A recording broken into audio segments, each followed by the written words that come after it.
All right. Think. Ma babou! Viens voir. Viens voir.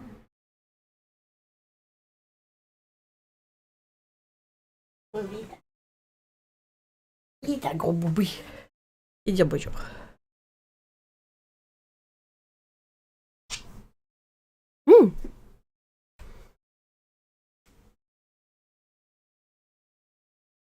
Salut! Et tu perds tout ton poil. Salut mon bébé.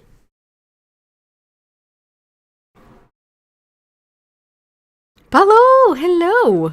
I hope you can hear me.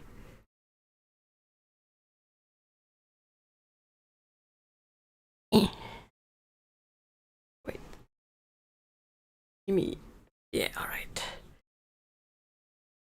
Arctic Journals! Hello! Oui, j'ai un gros bébé. Sound and video are okay. Awesome! You get a bit of a cat cam. She's shedding so much. Ouais! Oh, qu'elle est mignonne!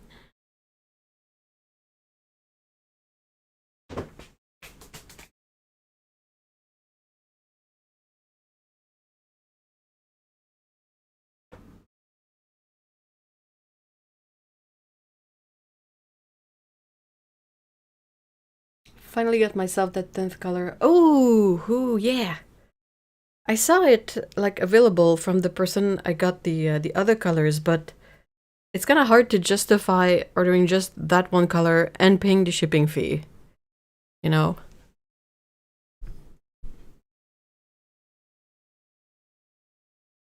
I think I would like to make the best of my shipping fee if I'm gonna order that one.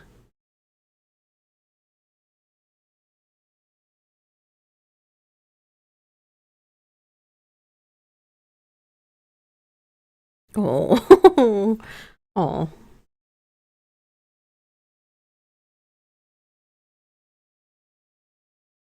Now, fingers crossed that this little lady is done with her antibiotic course.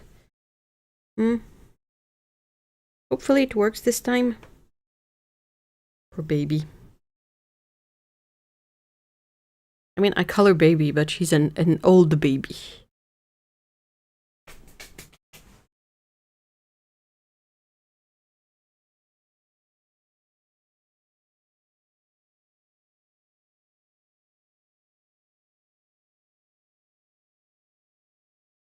I went to my favorite local art store, also got dark blue acrylic and white pastel pencil because I'm out of one. Oh, awesome! Yeah, you can get those locally. That's awesome. No shipping fees to pay. That's the best. Mm. Right.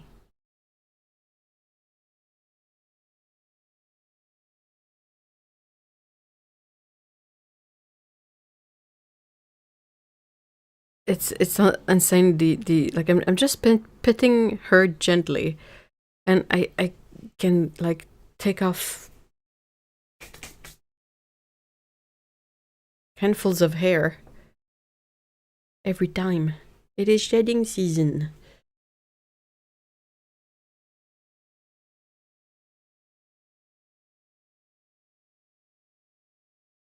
Are you purring? Oh, you're purring! Oh, I don't know if I can get you on microphone. Okay, let's try this.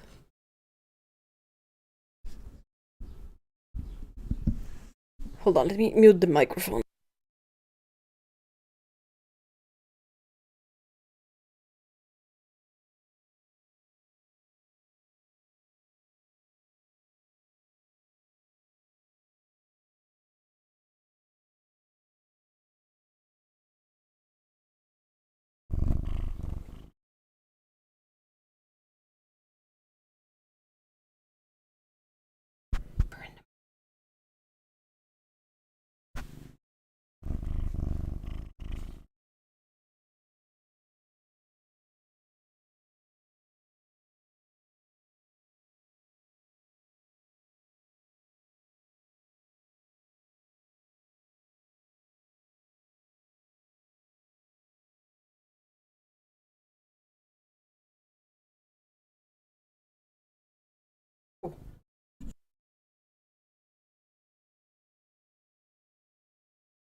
Sorry.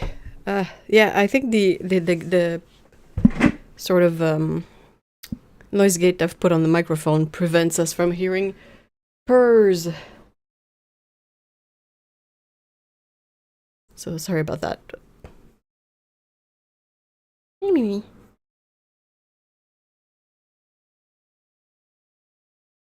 Oh, fret.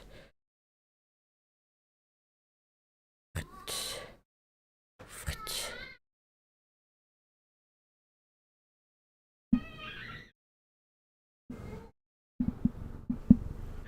Sorry about that. Summer. I mean, it's still spring, but you know what I mean. Having the windows open. Oh, that's an interesting ad that you still get to see the stream you're watching. Okay. I need to get ready, Minnie. Hey, my baby. Yeah, you have to break everything. Of course you have to break everything. How are you supposed to do anything else? Oh, she's gonna get my tree.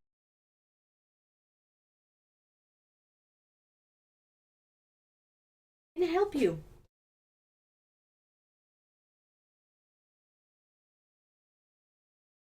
Come on.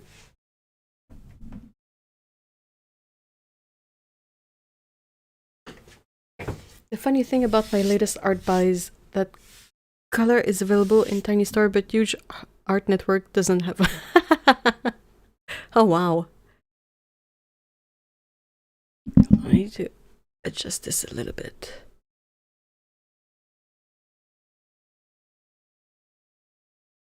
Okay.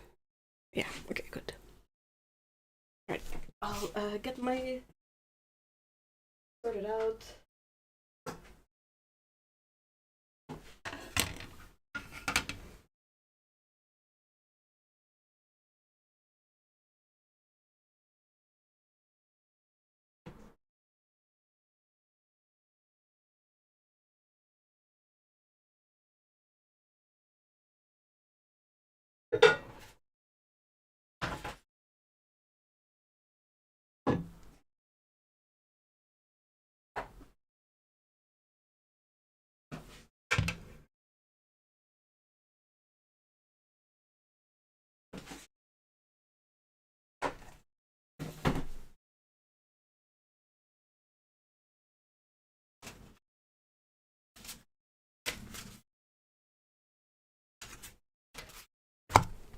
I'll go grab some water. I'll be right back.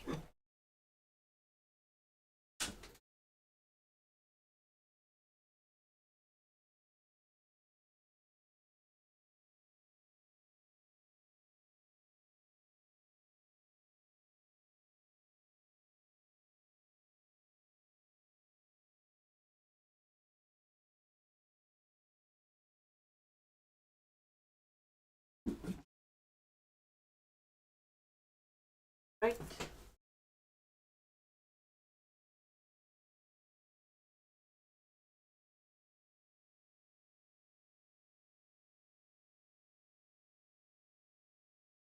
I thought for sure I had painted a reference chart for these colors, but I can't find it, so.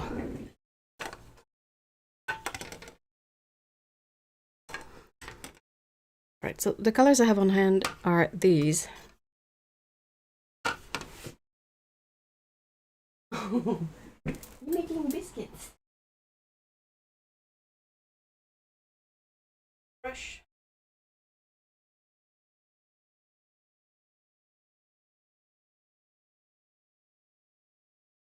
Trying to remember where I put my painting rigs. Oh, they're over there. Right, all set up. Now I have to help the kitty set up. speed.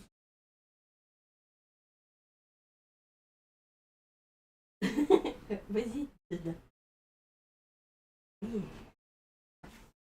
Alright.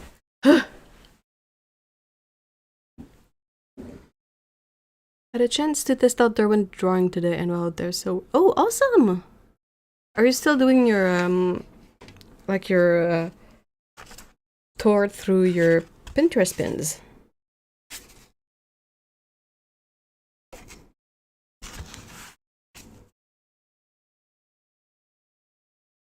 Alright, so I had taken the pans out of this one because I used hobby enamel paint to try and hide some of the paint blemishes inside. And it worked okay-ish, but the hobby enamel paint is somewhat more transparent. Even if it was the matte white that I grabbed, it was still a bit too transparent.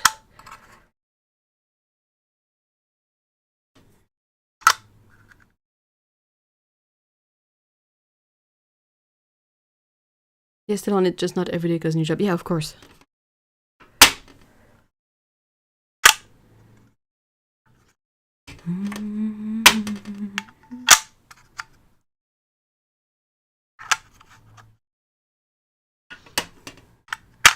Oops.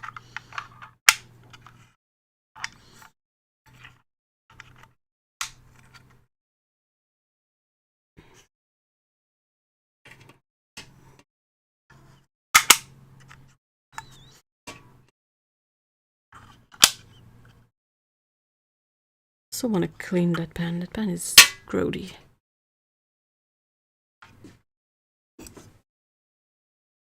Elle vient de s'installer. Oh ouais. Une couple. Ah, that's cute. Ads in the chat. Wow.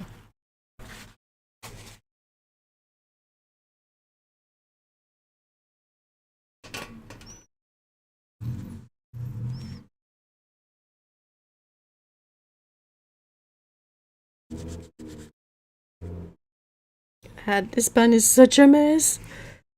What happened? I'm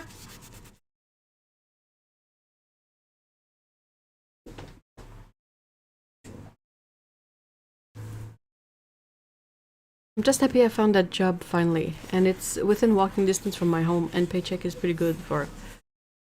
I mean, it's impressive that you're able to just find work in a country that's been at war for what, 5 years?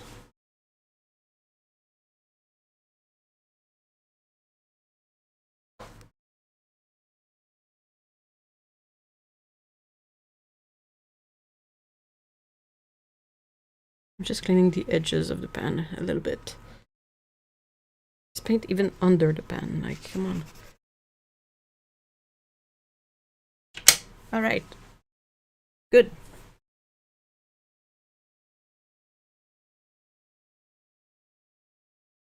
I'm watching in the kitchen and the damn washer decided to start the centrifugation stage and I can't... That's why I've been mostly reading. Oh. That's something very European about having your washing machine in the kitchen.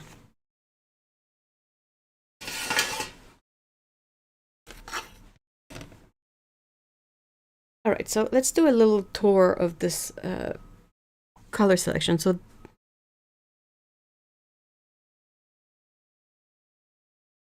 that's Sanguine from Winsor & Newton. It was a limited edition color, but it's also the red in this palette. Yeah, it's been pretty challenging. Like, I spent almost 3 months searching, but now I'm able to save. Yeah, but I mean, like, in terms of finding work, like, I'm not entirely sure it's all that much easier here. And we don't even have a, you know, an actual war going on. There's a lot going on, mind you, but... So this is the orange.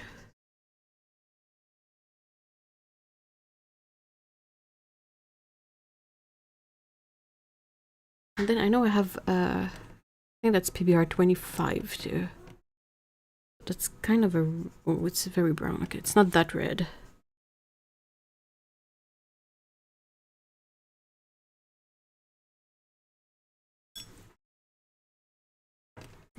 Can I just get it out again for a sec? Okay.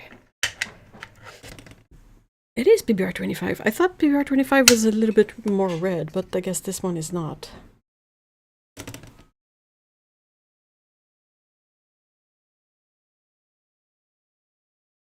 I have coffee because it is in the morning.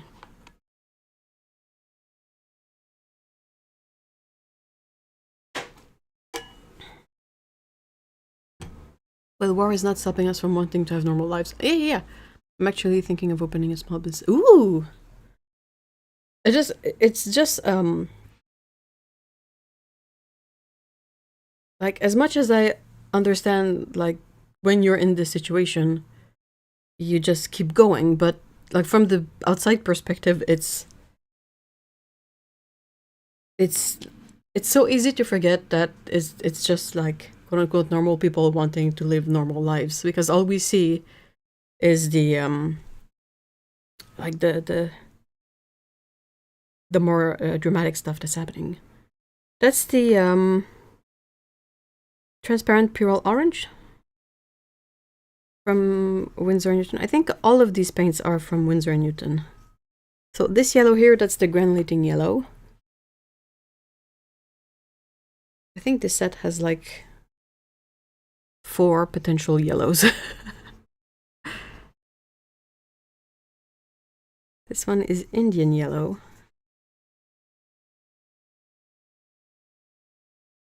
I had never tried their Indian yellow until recently, and I really like it. It's a nice, warm, like orangish yellow that looks to be fairly transparent.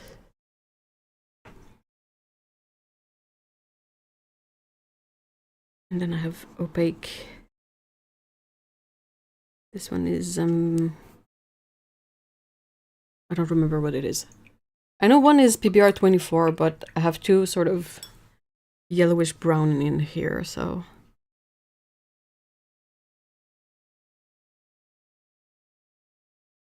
Exactly. In here, it's like we're so used to bombs, drones, and all this stuff, and just keep going.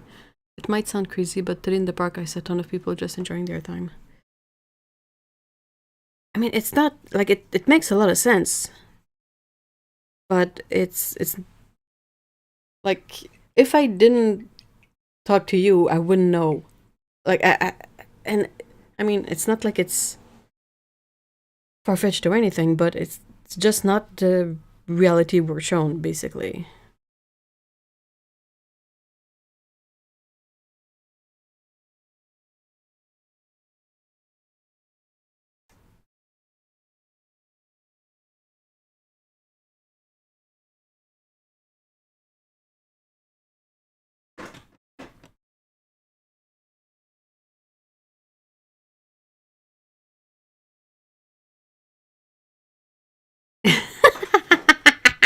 I'm so jelly of the Winsor Newton colors you have an adult. Aw. Like what?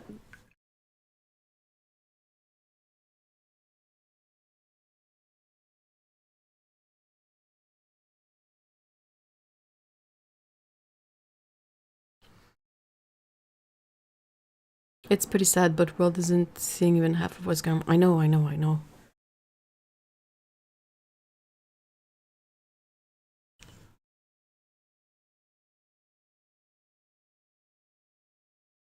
And it's like every new day brings new unbelievable stuff that's, out there. So that's Phthalo Sapphire, and that's a Cerulean Blue. The discontinued ones and the limited editions. A lot of the, the limited edition, about half of them, if not more, became part of the permanent selection. So you can still get those.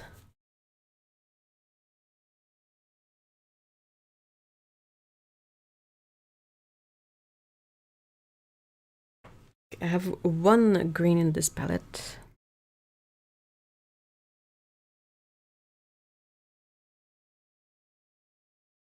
That's the Prussian green.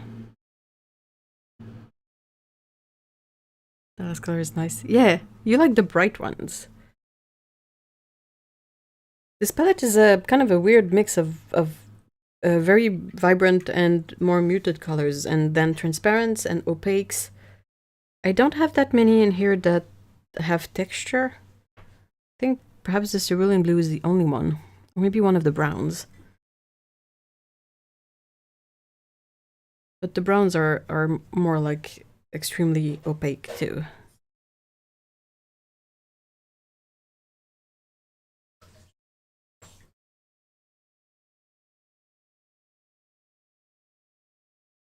I think I have all the colors of their present day catalog. So you have a few of the colors that were in the limited edition releases.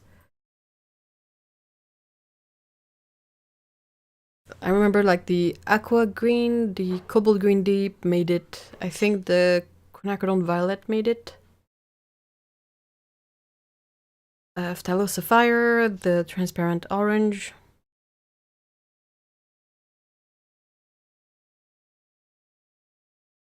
Phthalo sapphire is basically just a phthalo blue red shade.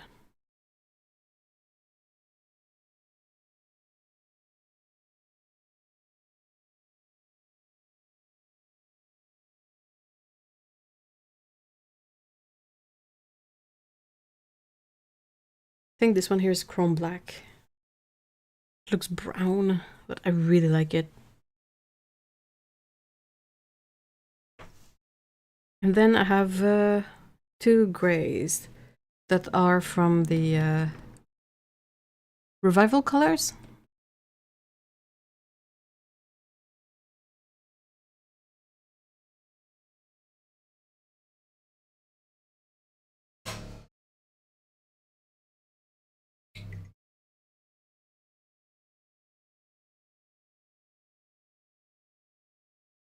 Oh, this one is harder to read. I need to let it sit with water a little bit. The Eternal Struggle for Nice Brown. I really like Rosa Royal Brown for my warm reddish browns. Is that one PBR 25? I think it is. It is technically the same pigment as this one, if it is.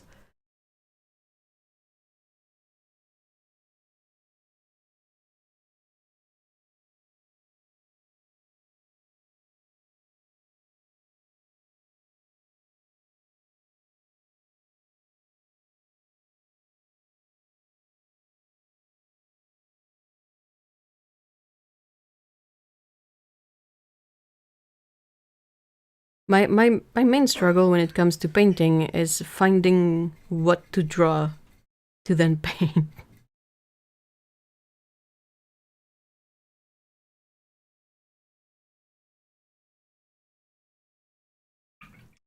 So I think that's all the colors in here, right? 1, 2, 3, 4, 5, 6, 7, 8, 9, 10, 11, 12, 13, 14. 2, 4, 6, 8, 9, 12, 13, 14. Yeah, that's it.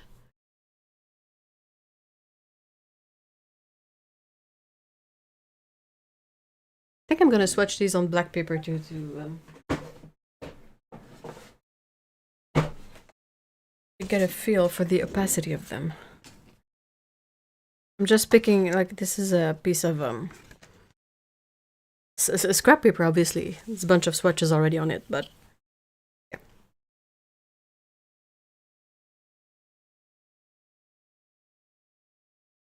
I'm noticing that a lot of the swatches here are of gouache, and I kind of wanna grab these out now. Dang. Is that a new feature to have the stream still going while there's an ad too? Because that's kind of, you know, at least if we're gonna have ads, at least that's somewhat thoughtful, I guess. Sassy, hello. Yeah, it's that one. They also have two darker ones. Van Dyke is the new release, and then they have one more. I don't remember the name because they usually. Ooh, yeah, okay.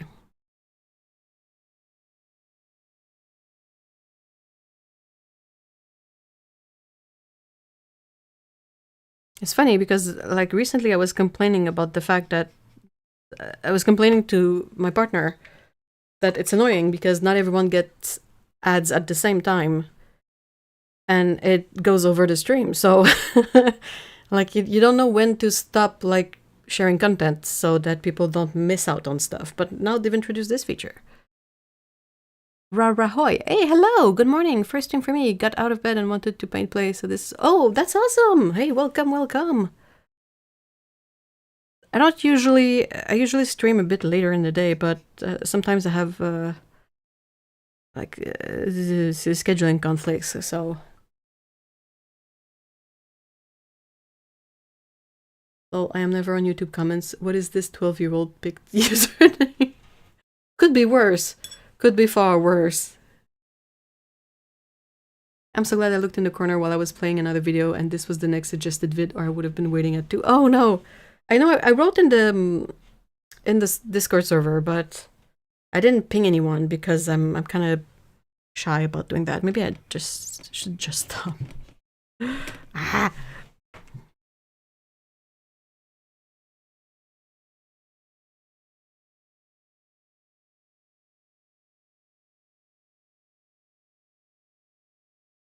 So far, it's kind of funny how we get like a opaque color, transparent color, opaque color, transparent color, opaque color. Next one is gonna be transparent again.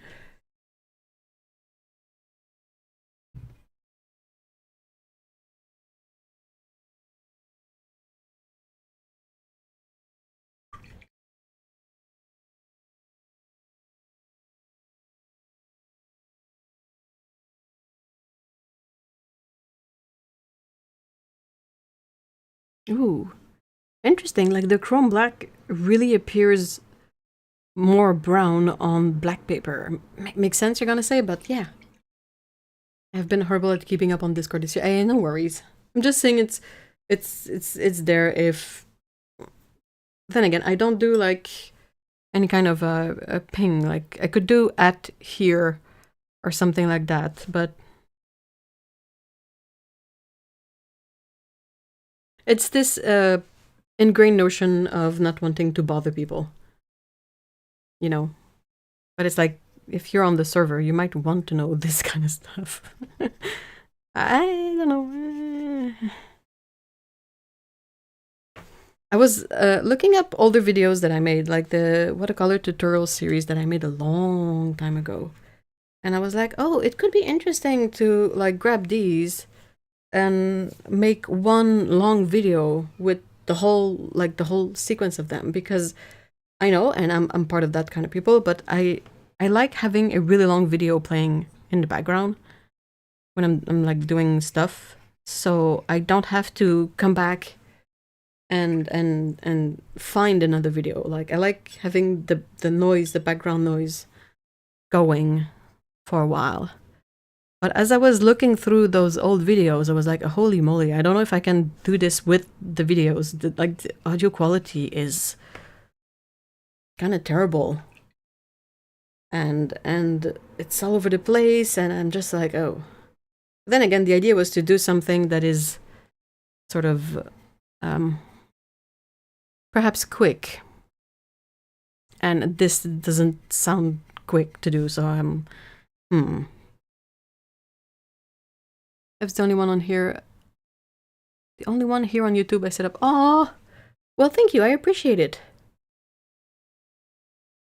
Trashy Trash Pandas. Okay, fix that and move to Trash Panda. Raccoon.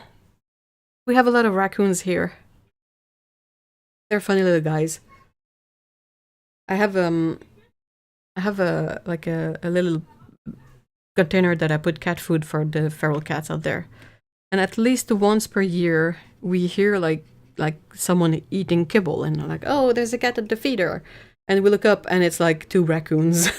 And I'm like, "Oh, hi guys, bon appétit!" And oh, last year I saw them in a tree on the front lawn. Like all the way up in the tree. It was so funny. All I could see was their eyes in the darkness, like when I would flash the flashlight or take a photo with flash. And I was like, oh, Hey, hi, raccoons.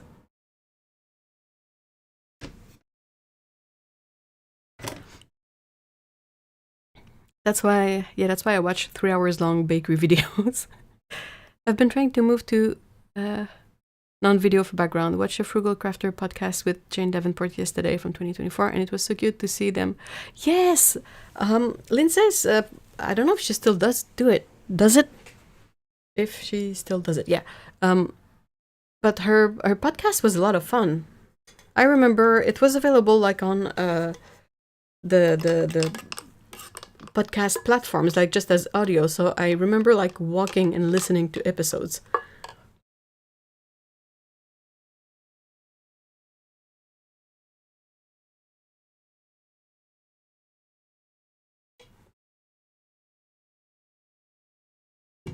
Oh my god, I had to escape and stand on a table from raccoon.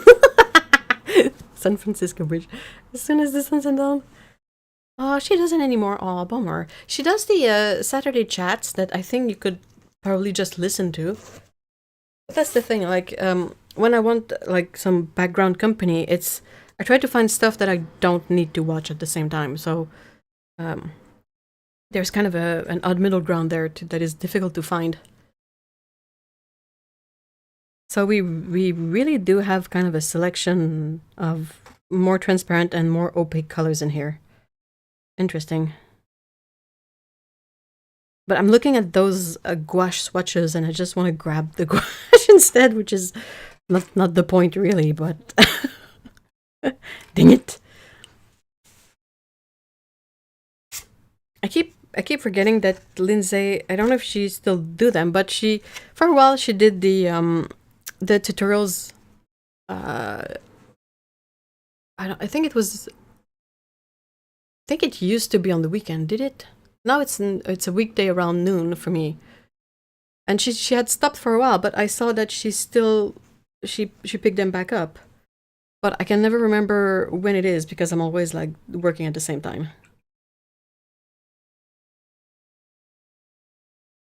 Me neither, but I do love to watch her videos.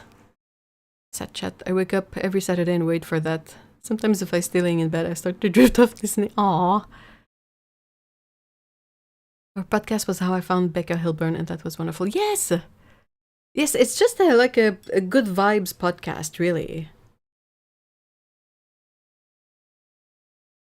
I remember, I can't remember who the guests were, but there's definitely, like, I have memories of watching, or rather listening to episodes of it and being thoroughly entertained. It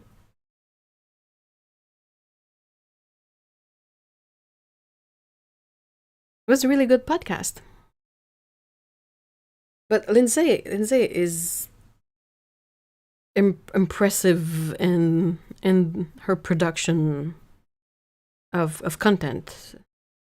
And I know it's an insane amount of work, so I can imagine that at some point trying to set up like guests for the podcast and setting everything up and preparing for it, it's like a lot of work. I'm mixing the granulating yellow with the sanguine color, and I didn't expect it to be this sort of rosy peachy color, but it's beautiful. And it's not going to show that much, but since it's a granulating yellow, it's going to have a little bit of texture in here.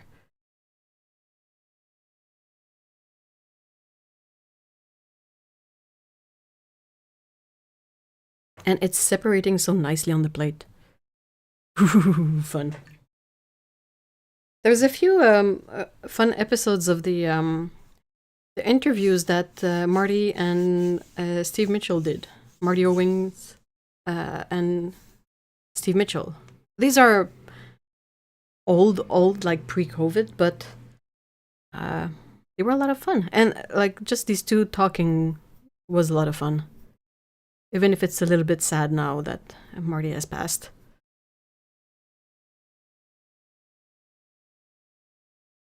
I haven't checked, but I hope his videos are all still available. Yeah, that's a nice color. I don't know what I would use it for, but PR 187, that's again. Yes, exactly. And then the yellow is PY 159. Maybe I should try to label the pigments on this. That might be helpful, right? Do I have a pencil?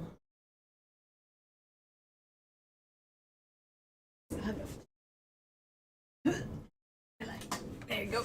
Sorry for the old person noises. I so love separation in watercolor, and it's a chef's kiss when paired. Yeah. It often goes together because granulating colors in a mix will behave differently from non-granulating colors. If I wasn't in a lazy mode, because I did. What did you do this morning? Oh, we got my catalog of old colors. Ooh.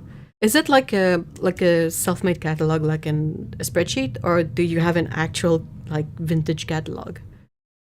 Because that's really cool.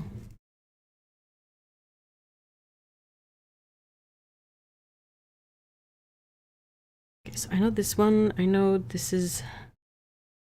I can sort of see lemon yellow deep. Or if you're not new, lemon yellow derp. Listen, I have fun where I can, okay? Who is Marty? I'm new to art video world. Marty Owings, he had a channel where he would review supplies and make really interesting videos about supplies, and also his adventures biking around and sketching. And he was a really wholesome and cheerful and happy member of the community, but he passed, unfortunately, earlier this year. Or perhaps at the end of last year, but, you know, not long ago. I think I've talked about it. Yeah, it's not just Winsor and Newton, then, is it? If it's the book I remember you talking to me about, it's the big book. I still have it in my list of books to get. Sorry about that.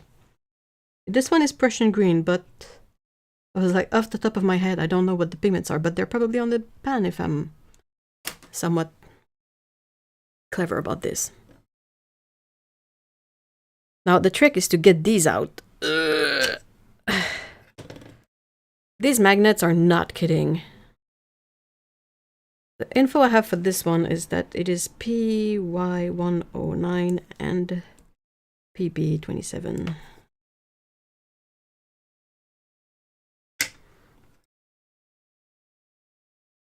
Mineral gray. Oh, I don't have a lot of space for this one. Mineral gray. It's a bunch of pigments. Crap.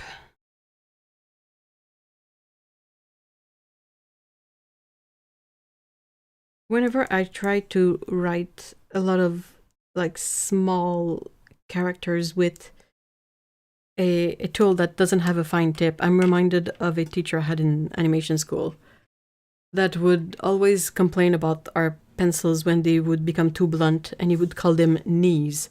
Like, you know, like in your leg you have the knee, and a knee is excessively round in French, so les genoux.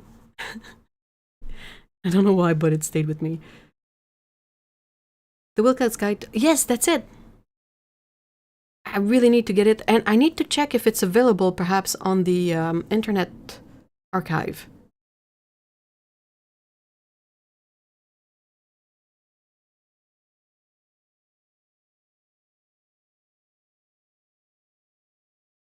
And I should get another version of the book because I have the first edition and it is prior to PL49, for real. I now have 2 editions of the book separated by some years, and I can follow along the history. Oh, that's amazing. That's so much fun. I love that. I really like that. Recently, someone on the Discord was looking for the pigment info of an older acrylic paint from Liquitex. Oh, don't worry about it, Paolo. That's fine. And it got me like, this is this is a fault of my brain. If you set me on a hunt, it's very difficult to stop and go back to what I was doing. So I was looking for that info, and I stumbled upon a lot of old pamphlets on Scribd, SCRIBD, and you have to make an account to be able to download stuff and whatever, but you can still read the whole like pamphlet.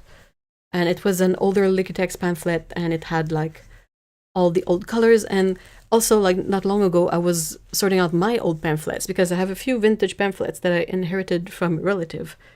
And it's still fascinating. Like there was a whole Winsor Newton pamphlet that was just about what colors had been discontinued and what you could replace them with. And I think I scanned that part of the pamphlet.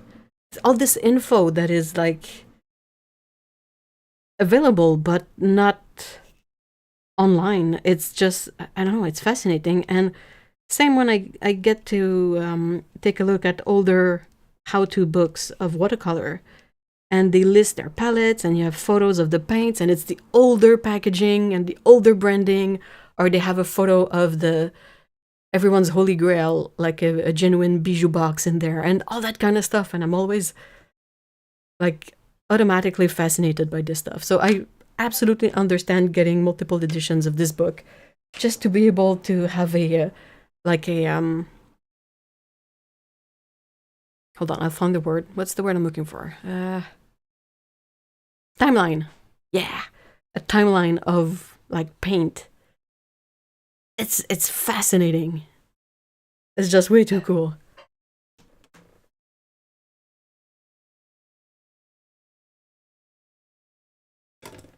Yeah, I just love books. That's why I have so many. Seriously, it becomes a problem after a while, but I'm with you.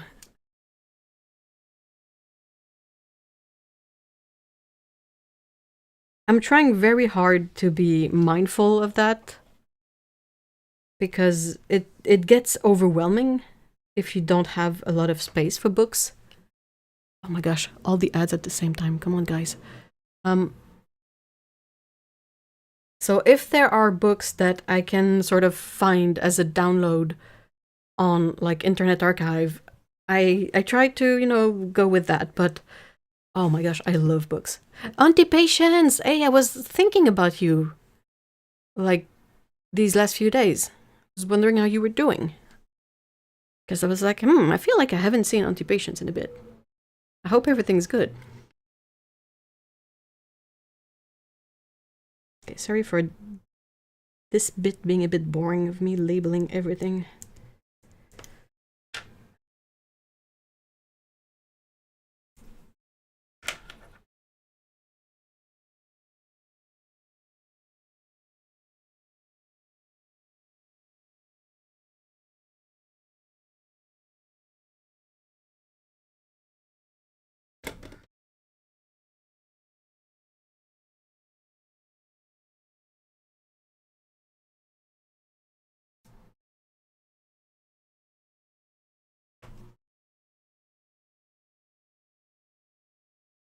I never found a digital version of the Wilkes Guide, sadly. Did you look at the Internet Archive?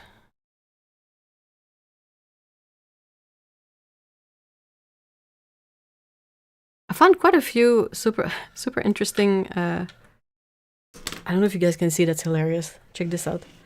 So I'm trying to just keep these in order, but the magnets under them are so strong that like I can't put them right. They keep like repelling or attracting each other in ways that prevent me from making this tidy, which is silly. I was curious and looked it up on Archive. There is one that you can log in and borrow, but not a download. 1991. Oh, that's great. Okay. I mean, borrow is fairly easy on there. Because all you have to do is make an account and you can borrow books. It's pretty straightforward. Sorry, been kind of wrapped up in things. I just hope you're okay. But I'm okay. Okay. I got my answer. Yes, I have. I even have more digital books. Oh my gosh. That's fine. Books are amazing. I love books. There is something really great about opening up a book, whether it's a new book or a vintage book. Like, the smell of an old book is great. The smell of a new book is generally great. And just like the physicality of it is great too.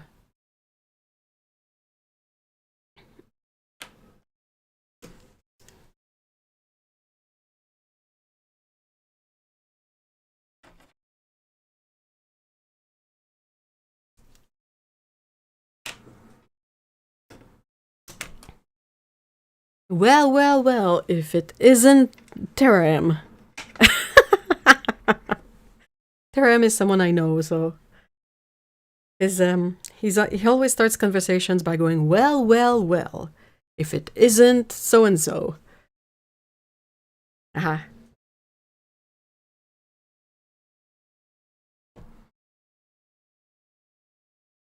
Yes, I love the archive, but I think some people only think of the download free ones, so I mentioned. Yeah, fair, fair.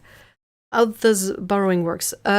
You just need to be logged in with your account, and you click borrow, and then you can go through the book.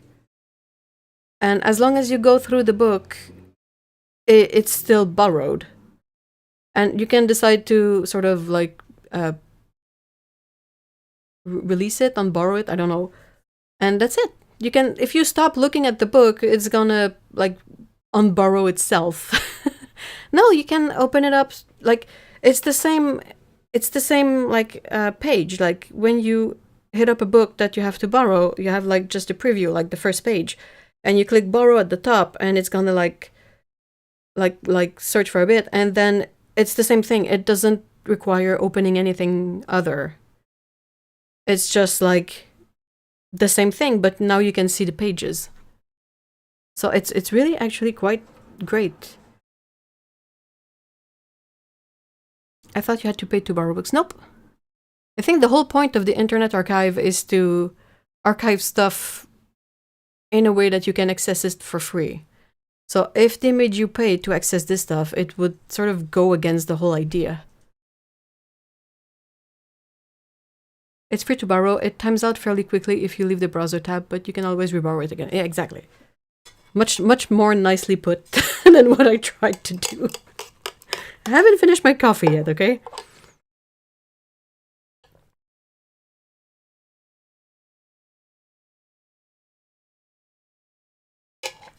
There's so much fascinating stuff on the Internet Archive. Like, you can access really, really old, like, newspapers from remote villages in a hole somewhere. And it's just... I mean, I went on the rabbit hole of reading these and finding weird stuff on there. I thought they were funding the site with the borrowing. No, I think it's donation funding. Yeah, it would be fair. I agree.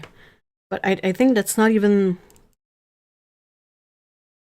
that kind of setup.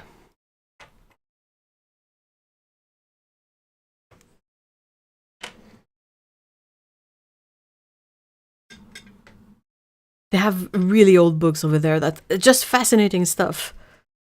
And there's a couple of sort of, I don't want to say loopholes, but sometimes when I look for a book and I want to see if it's available for download, I will also search for the book in French because I speak French. And sometimes I will find the French version of a book available for download. So it's amazing. Although I try to contribute to the free sites that I use. Yeah, fair. But that's kind of the point of that book, that site, I think. It's to archive all this stuff. And they do, like, they accept donations. So people who want to support them, you can.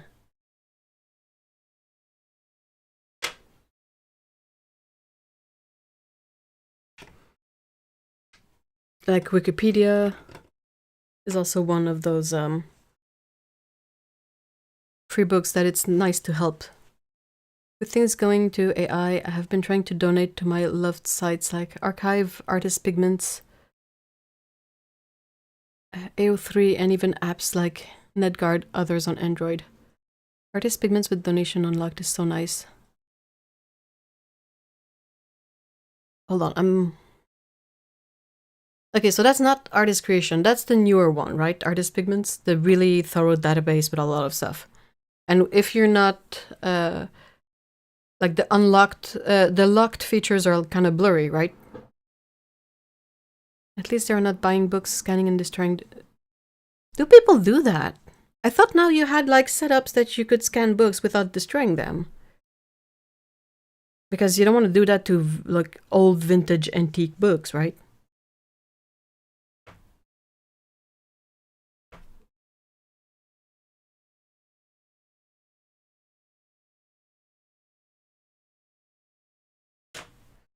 Almost done.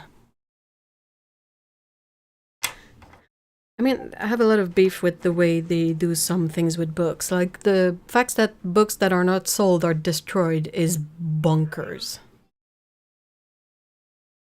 Anthropic. Ugh. Yeah, but it's Anthropic is dog poop. Yuck, yuck, yuck. Ugh.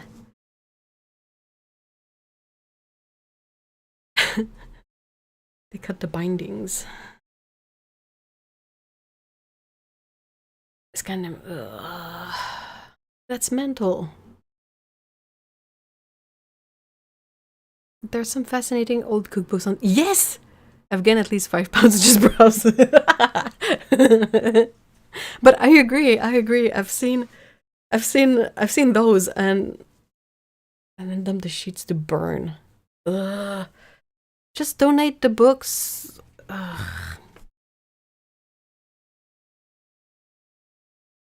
Just wire bind it and donate it something. It's not like they're hurting for money, these companies. Ugh. It's gross. Hate it. It really hurts my soul. Yeah. Maybe we need to talk about something else then. Yes, Artist Pigments is the database. I think they made the unlock to on Blur more recently due to data scraping. That part is free. Filters and other tools. Yeah. Okay. It's really cool though. I really like it. It's one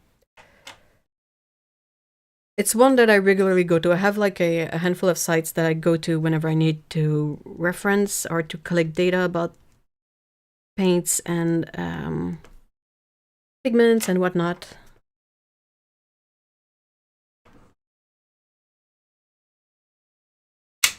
Okay, everything label.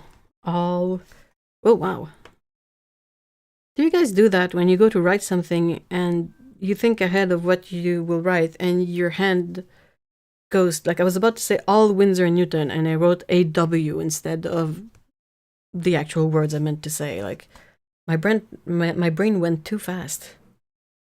Slow down. I will say I know libraries who do it because it's better scanning, but I think they bound it scrapily and have it alongside. I mean, you know, libraries will often rebind books to make them hardcover or something like that because of the amount, like the number of hands that will handle a book. If it's soft cover, it's gonna wear out much faster. So I don't mind if they have like the tools to rebind the book afterwards. Like, sure, open it up, scan it, and then rebind it. All good. Lena, hello.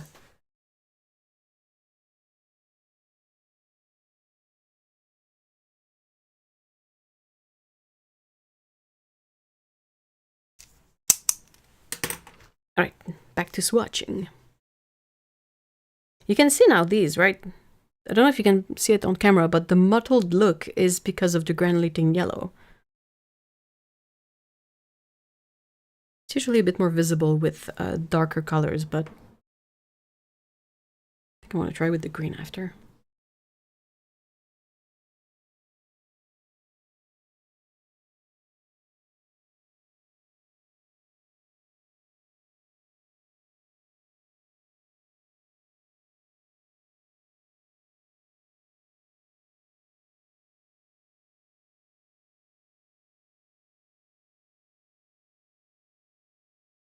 I almost missed today, so glad I didn't. I'm sorry about the time change.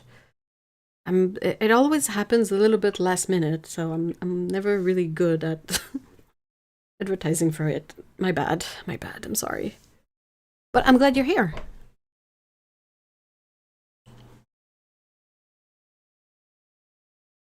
I wonder if we've lost Paulo to the archive. Okay, breakfast, water, and meds done. Good job! Now time for less typing and more playing with gouache for me. Reminder to hydrate all. Yes. Good job getting the meds and the water in.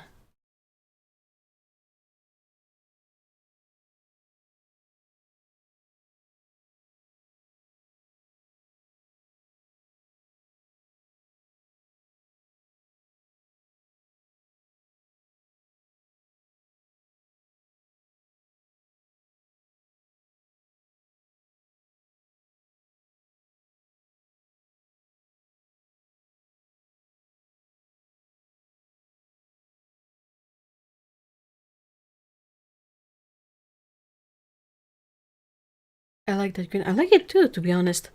I'm curious to see how it will look once it's settled, because the yellow will like mottle, will separate. But it is a beautiful green, I agree.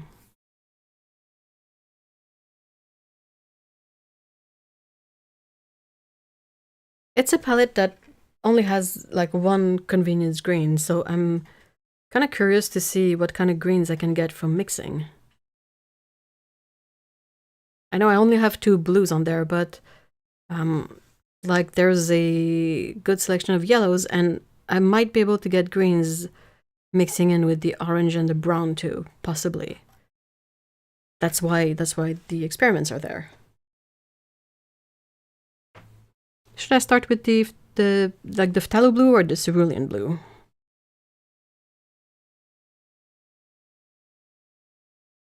I'm gonna start with coffee, more coffee.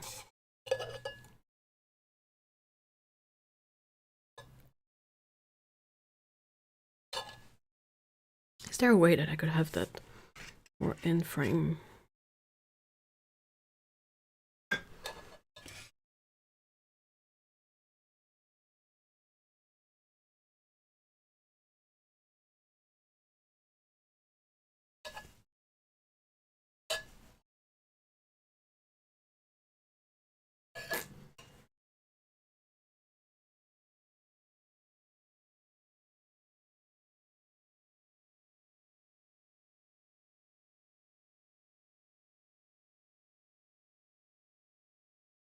I'm so glad I have a noise gate.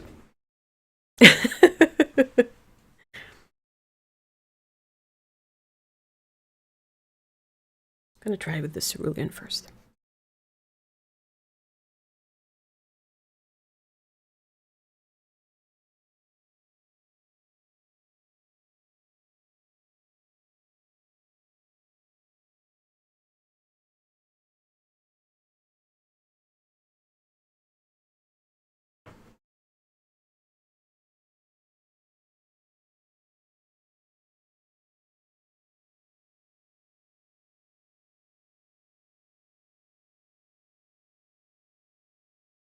Mainly tired, but I plan to relax this weekend. That's a good plan. I'm so sorry you're tired, Lana. That sucks.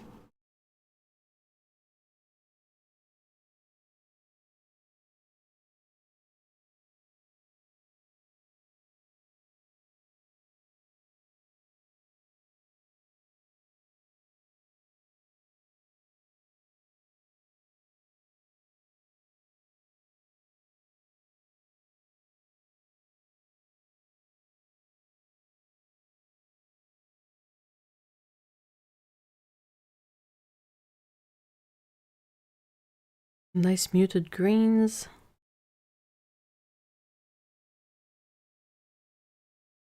It's gonna be interesting to compare the colors with the Prussian green and the granulating yellow, and then the mix of the 2 granulating pigments with the cerulean blue and the granulating yellow.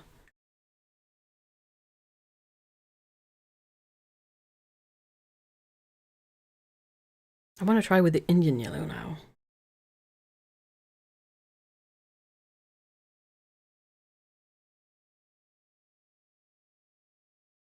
I don't know if you guys can see, but my ceramic plate is beading.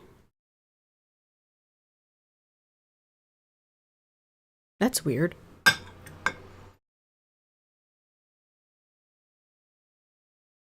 I don't know why, Elena, but when I mixed green like that, I'm always reminded of your what did you call it? Your rotten green? Your mildew green?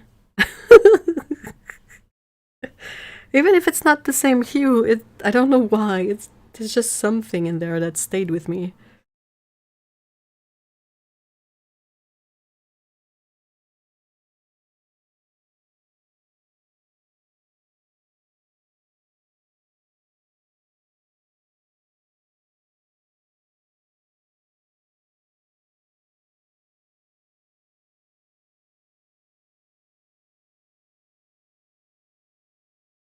I decided to make a new swatch card for my tin with less rosa release because it didn't have the last color. Moldy green. Yeah, that's it. That's it. I don't know why it cracks me up so bad, but it does.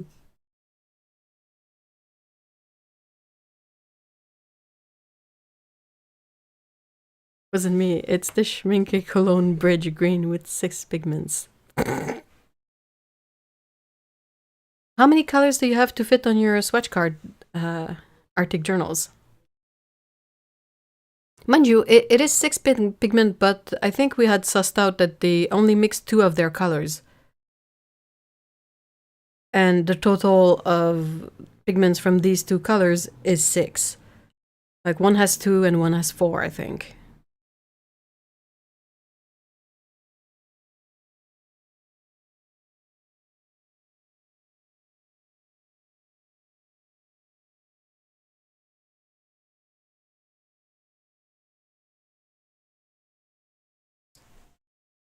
Moldy green is muted, slightly warmish PG7.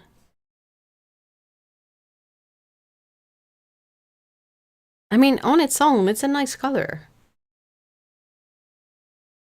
Yeah, they can mix 2 pigments to get the same. Yeah, that's it. That's it. But I guess it comes from probably that dude that the color is named after. Uses the 2 multi-pigment to make his mix, and they just went with that. 8 ones in small tin and then 12 in bigger tin with pure. Oh, that's not bad.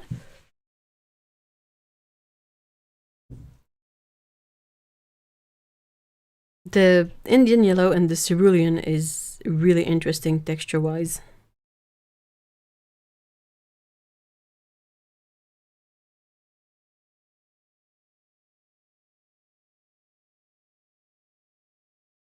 Hey, Sassy, welcome back.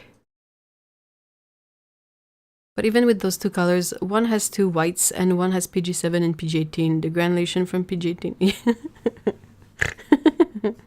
It's such an absurd color. The 2 whites are the stuff that does me in. Because I'm like, it is watercolor. This is not gouache. Okay, that red rose deep is bright. I'm so excited to swatch it eventually.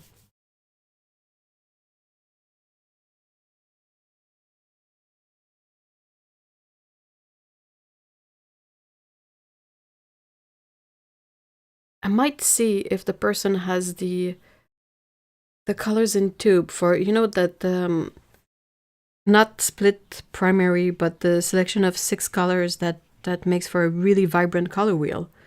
If the seller the sellers actually I usually go to for Rosa Gallery, if they have those colors in tube, I might combine like that. It's no way to use pigments. Crap, I should have got my fresh water ready. Ooh. I completely disagree with that mix. The Schminke one or my mix on here? Like I have no beef with a paint having a bajillion pigments in it.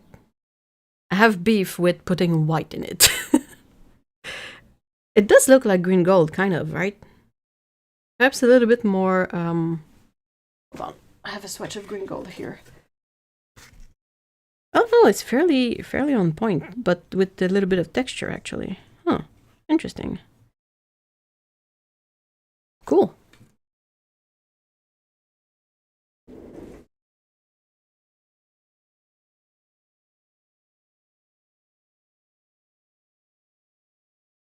Coffee break. The schminky one. I like your mixes a lot. Okay, okay. Whew.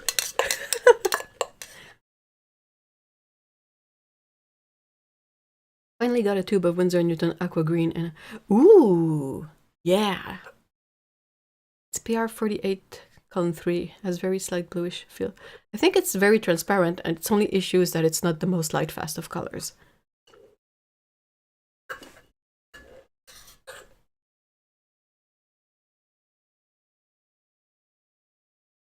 I have beef with mixing pigments that just disagree with each other that randomly. Not even disliking the hue itself. The hue is fine.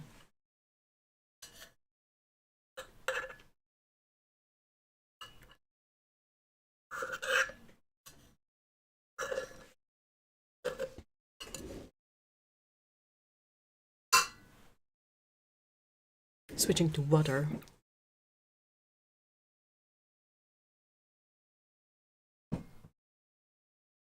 Okay. Back to mixing. There's the cerulean blue that's settling in the Indian yellow mixes, and it's really nice. Very nice. So I did the cerulean blue and the two main yellows. I should try it with the orange, right? The transparent orange.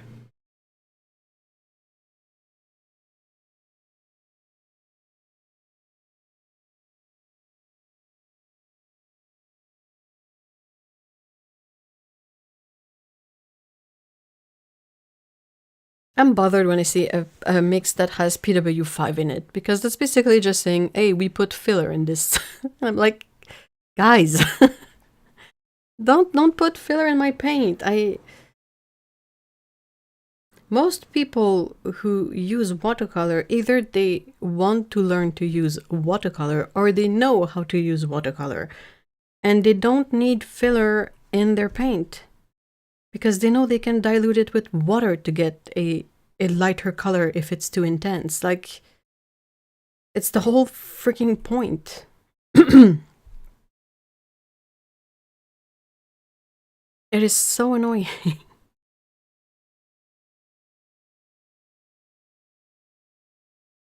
Like, I can add whatever BS white I want in paint, but I cannot take it off, so don't put it in the first place, and we're good to go. Like, we'll be fine. Ooh. Ooh, okay. I did not expect it to get this muted. Oh, that's cool.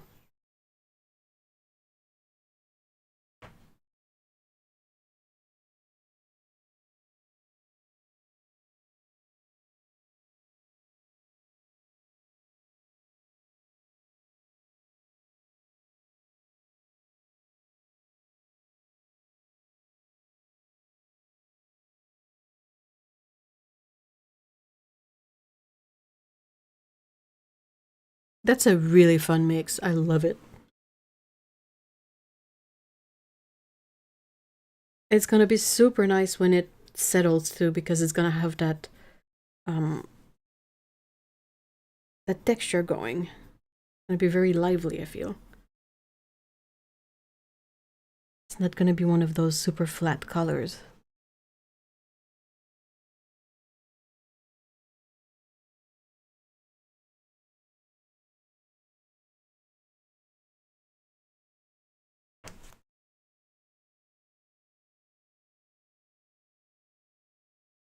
Cut to me hiding in the corner because I've been using buff titanium and shell pink to mix and lighten. But at least you add something in there. Like, you add a change in the hue as well. Like, the buff titanium is beige basically, and shell pink is pink. You could probably get away with looking up what's the other paint in shell pink beside the white and play with that and water. But you're not just putting like Chinese white in something to make it lighter. That's like, you can use water and your color is not gonna be as opaque. Ugh.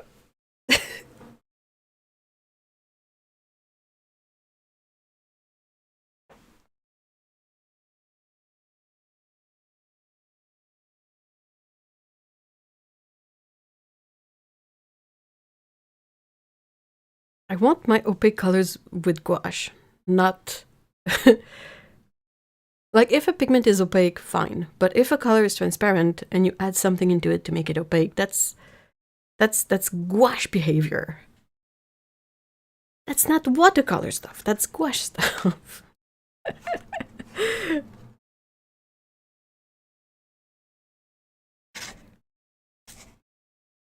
I feel like it's making one's life harder on purpose. Like it could be so much easier for you if you didn't have the white in there.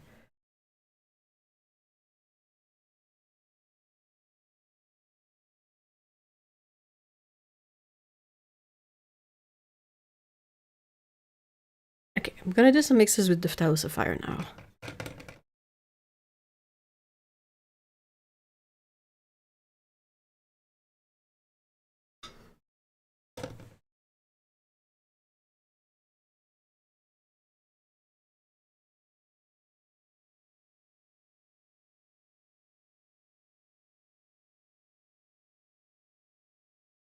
True, but if they weren't so light, I'd possibly still want to include white in the mix. I don't know. I don't like opacity, but I've been really struggling with that plummy mauve I'm trying to do. Another route to get to that plummy mauve, hypothetically, would be to use complementary colors in the mix to make it a bit more muted and tone down the vibrancy of the purple. I don't know if you have a recipe for it or something that is like close enough to what you're trying to get.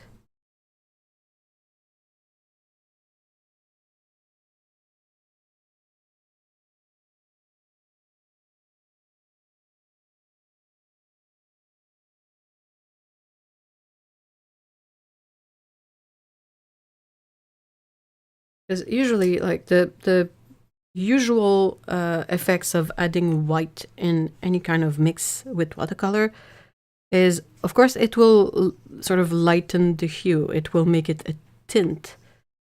But also, adding white to a mix tends to cool the color a little bit and make it more opaque, because white is usually opaque. If you have a color but it is too vibrant and you want to mute it, you can use other transparent colors, but that would be like on the area on the opposite side of the color wheel. And you had just a little bit at a time to bring down the vibrancy of your color.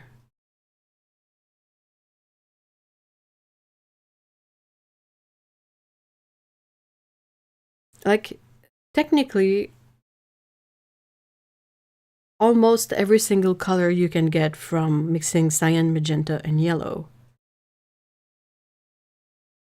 So if you are getting a bit too confused with your mixes trying to get to that plummy color, that's something you can fall back on to explore and perhaps wrap your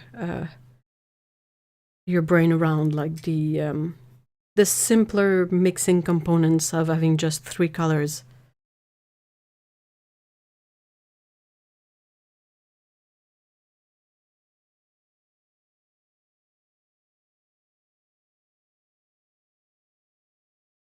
The closest I've been able to get to a basic recipe is using either buff titanium or a peachy pink with a purple, red, purple, but the exact shades are still sort of eluding me. Ooh, I like the muted turquoise. Ooh, shiny!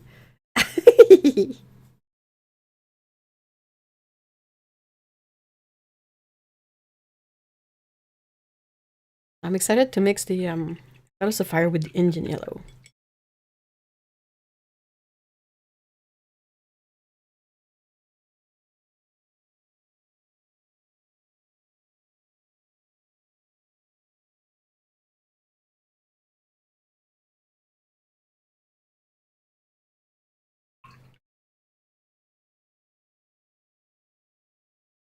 True, and I think consulting the color wheel will help, yeah. Like if you start from your purple or red purple, but instead of putting your peachy color or your buff titanium in there, what if you went to adding just a little bit of a yellow green in there? Like what if you add a little bit of something like green gold in the mix to see? Just if, you know, you start with a very light touch, and if it's going in the direction that you like, you try a little bit more and you workshop it that way. This is Phthalo Blue Red Shade and the Granulating Yellow. We love the Granulating Yellow.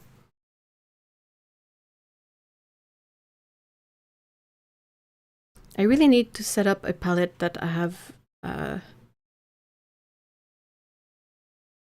cyan, magenta, and yellow in it.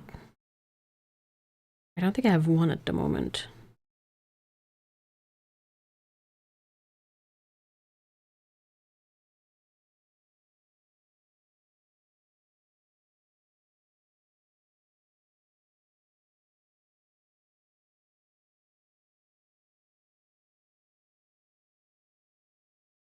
I was resisting.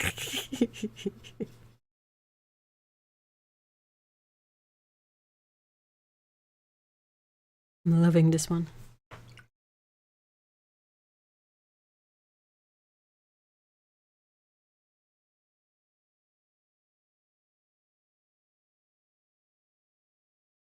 Oh, sorry, pressed enter accidentally. I was resisting finishing the thought.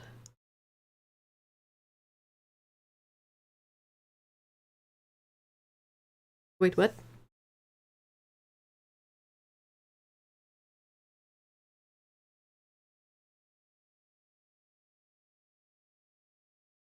I wasn't on live. Oh no.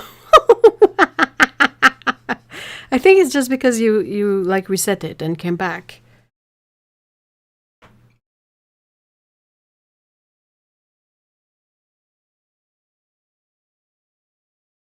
Now it confused me with the comments, and I was like,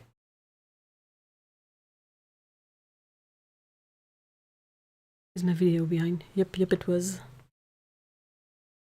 Yes, you do. What are you talking about, Lena? Yes, you do. I have to. Of what?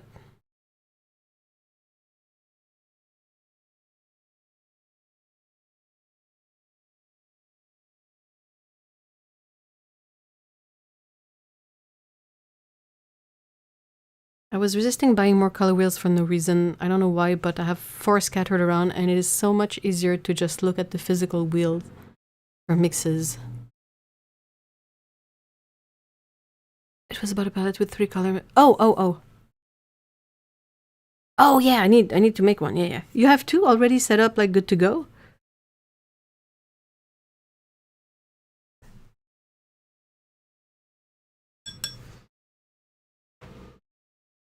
Yes, you do have to set up a I do. Dang it.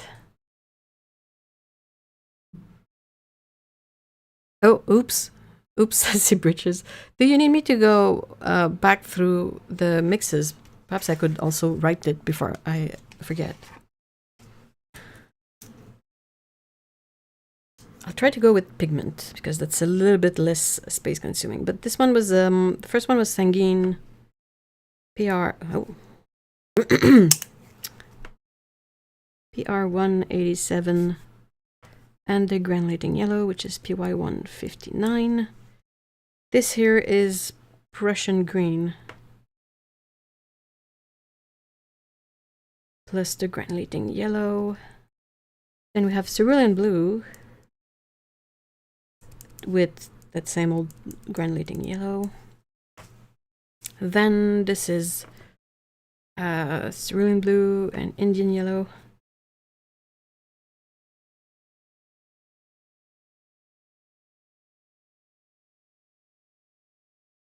Yeah, one in a tin with empty kuretake pans that I got from Alex. One in a stone palette. Ooh!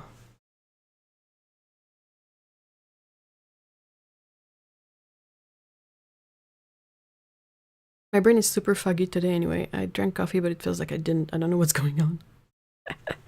Oh. That's the cerulean blue and the Diceto Pirolo something orange. Maybe it's the change in weather that misses. Yeah.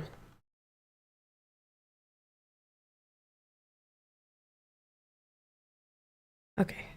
Here it's Yellow Sapphire, so PB15 colon 6 plus granulating yellow.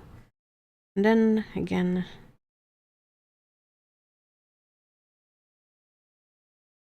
Alright.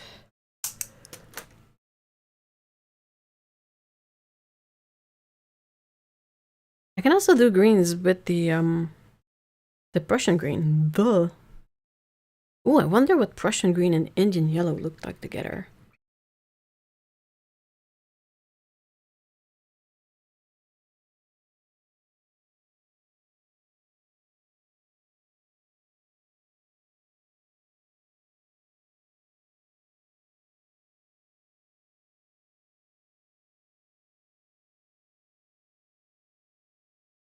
Dante! Hello!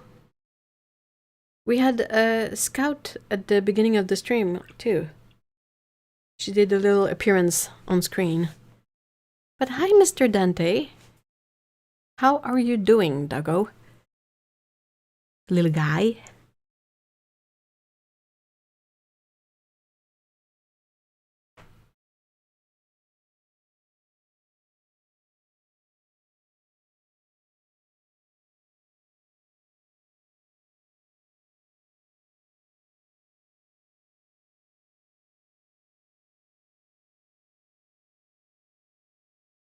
He bounced into me with his wet, precious nose and started throwing toys at me.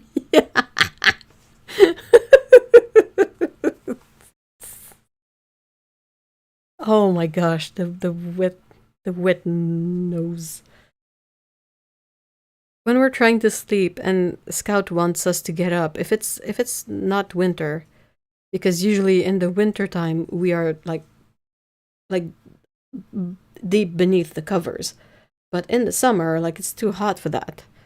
And she knows it. So if she wants us to wake up, she will come on the bed and she will put her wet nose in the soft like skin on the back of the arm to wake us up. And let me tell you, it is one of those visceral feelings that just drives me up the wall. It's like immediately I'm like, ah! Like it's so unpleasant. It is so unpleasant. He has a new toy, a grunting beaver. Imagine what my coworkers are all doing now. That's so funny. I don't know who comes up with the toy ideas for dogs, but it is the funniest stuff at times.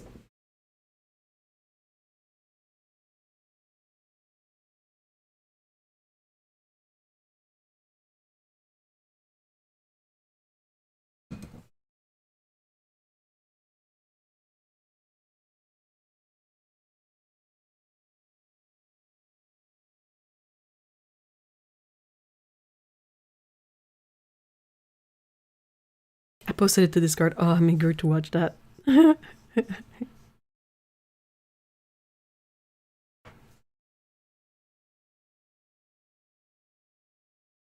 Dante seems to be relatively gentle with his toys, but I know some dogs are less gentle. And there's always a moment in a dog toy's life where it's half messed up. And it's kind of hilarious when it's supposed to be a thing. Like I have a friend who gave it's a gingerbread man plushie for a doggo, and the doggo made a mess out of it. So she has a photo of it with like half of its face ripped off and stuff like that. And it's kind of really gruesome when you think about the reality of what it looks like. But it's just a toy and we don't care. But there's always something a bit weird. Like if the toy is a piece of rope or a ball or something like that, like when it gets messed up, you're just like, meh. But when it's supposed to be like a thing with a face on it, it's always weird when it gets messed up because you're like, it's now nightmare fuel. Thank you. I don't know who came up with it, but when I saw it, I had to get it for him. He's more gentle now. In the beginning, he would chew them up and try to rip them apart. But then he learned that when they break, they go away. Aw. He's such a clever boy.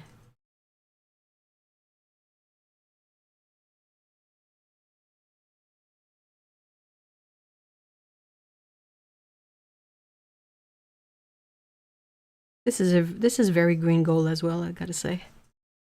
Check this out. Except this time it doesn't have any texture to it.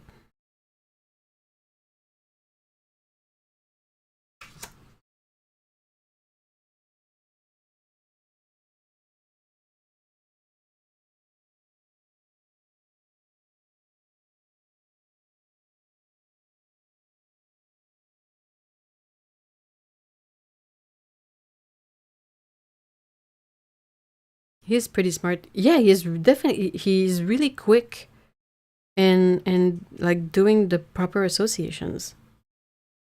Very smart guy.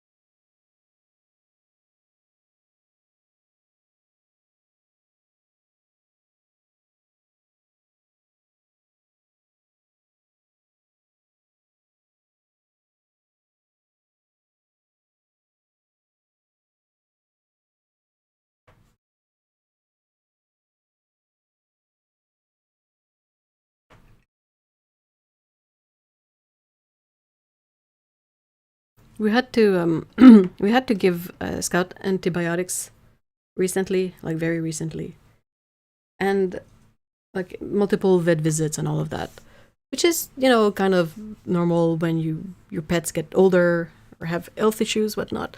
And it was pretty interesting to see her behavior in those situations. Of course, ideally, I would prefer not to have to put her in those situations, but I mean, you have to get them help if they don't feel right. But they don't understand that, so that's the part that's always a bit trippy.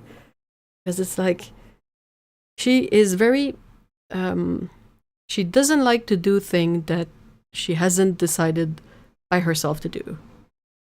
She's okay. She had a bad UTI.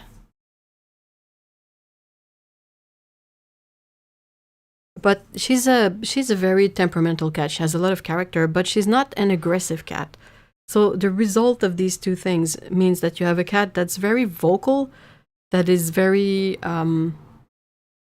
like will physically behave in a way to make sure you get it that they don't want to do that thing. But she doesn't bite, she doesn't scratch most of the time. Of course, accidents happen, but she's just very unhappy and she will let you know that it's not her idea of a good time. So it still makes for kind of funny things when you look at it later. Like the way she fights us to avoid having her meds, like the pills. It's kind of funny in a way, because she's very dramatic about it. Like she will paw at us and she will try to get away, and she will like you can see in her face that she's not happy about this time. But once I found a good way to give her the pills, once it's done, she's not like running away, she's not hiding, she just goes away like pretty chill, and she goes ask for food. So it's kind of funny to go like have all this production of no, I don't want the meds, no, oh, it's finished? Okay, cool. You know, it's like, dude, this is for you. This is not for me, okay?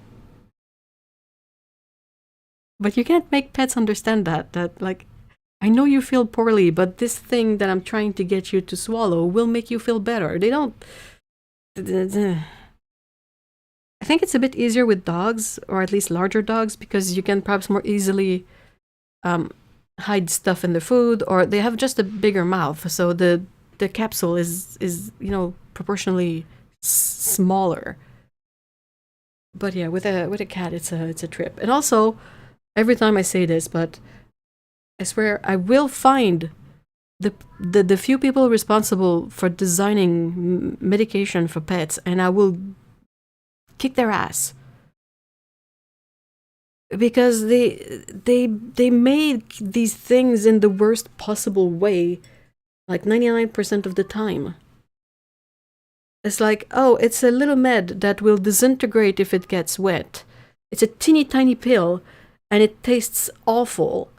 And you have to, like, pry your cat's mouth open to try and shove it in the far back of their throat so they swallow it. And once it fails, because it will fail the first time, then the pill is going to disintegrate, and it's going to taste, like, excessively bitter. And it's going to make the cat drool, and the cat is going to be pissed, and it's going to go hide under the bed, and then you can give the med, and you've lost one of the meds that the vet gave you a very precise number of. Like, it's... yeah, I don't like them. Dante knows the word for eating food. And I can tell him a pill is... Oh, that's adorable. Oh. Did you guys ever see that channel where the girl had a cat who was trained to take his meds, and, like, he would choose the order and stuff? Is it Digit? I know there's a channel I follow, and that's proven to be a great resource to just see someone being able to so efficiently give pills to their cats. It's Pixel and Friends. Also, he likes his daily eye drops. He comes running. He comes running. Hey, Lucy Fox. Hello, Lucy Fox Arts. Welcome, welcome. I think they stopped his eye from itching, and he looks... Oh, that's adorable, Anna. He's clever. See, he made that association. And he figured it out, like, oh, this thing equals feeling better. When my sister's cat needed thyroid meds, we crushed his pill into wet food, and then he had to make sure... my own food dog did not eat it. Yes, my cats throw an absolute tantrum to get pills. Seriously. And that's the thing, though. It's like crushing the pills into the wet food can work, but sometimes it just will make the food taste awful. The whole thing. So there's one trick that I found. Use this one trick. All the veterinarian, all the vet doctors are mad. Blah. I was thinking about it, and I was like, well, if the pill itself tastes awful, what if I can put it in something? I tried, like, putting it in like churro or tube or butter and all of that, but still, like, it's a pill without a coating, so it disintegrates really easily, and it's tiny, and it will stick to your fingers. And I was thinking about it, and I was like, I have these cranberry capsules. That's basically just an empty capsule with cranberry powder in it. And I was like, what if I open the capsule, empty the powder, and put the cat med in it? Close the capsule, so it's going to have that coating. And that kind of capsule takes like 5 minutes to dissolve, so it's not like gonna interfere with much of anything. And the capsule is usually gelatin. So I was like, So that's what we did. The only issue with that plan was that my capsules were a bit big for a cat. But it made such a good difference in her experience of having to swallow that med. Because once it was swallowed, it didn't taste like anything. So the whole ordeal was done, and she was still hungry. Because those meds were antibiotics, and you kind of had to give them with food. But if I gave just the pill, it would taste so bad that she didn't want any food after. So I could not give her food. So I was like, I need to find a way to make it so we can more efficiently give her the meds, but also give her the food after. And then I was like, okay, so if that's a thing that exists and you can buy empty capsule, why can't I find it at the drugstore or at the vets? Like, what's the... You should be able to get them at the pharmacy. I wasn't able to find any, but they exist. Yes, the channel. Oh yeah, Pixel and Friends. Yeah, she's amazing. Like, Monroe takes his pill without ever throwing a fuss.